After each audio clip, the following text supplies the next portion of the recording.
এই সূরাটি মূলত তারাই শুনবেন যারা খুবই অভাবে আছেন, কষ্টে আছেন, কোনোভাবেই যাদের মনের আশা পূরণ হচ্ছে না, যারা গরিবি দূর করতে চান, ঋণ পরিশোধ করতে চান, এবং যারা চাকরি হারিয়ে দিশেহারা হয়ে পড়েছেন, কোনোভাবেই কোনো মাধ্যম খুঁজে পাচ্ছেন না।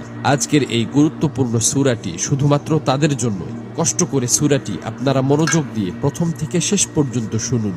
ইনশাআল্লাহ এই সূরাটি শোনার উসিলায় আপনাদের সকল অভাব অনটন গায়েব থেকে দূর হয়ে যাবে, সকল ঋণ পরিশোধের ব্যবস্থা হয়ে যাবে, মনের সকল অপূর্ণ আশা আকাঙ্ক্ষাগুলো পূরণ হয়ে যাবে। আপনি যা চাইবেন সাথে সাথে তাই কবুল হবে ইনশাআল্লাহ।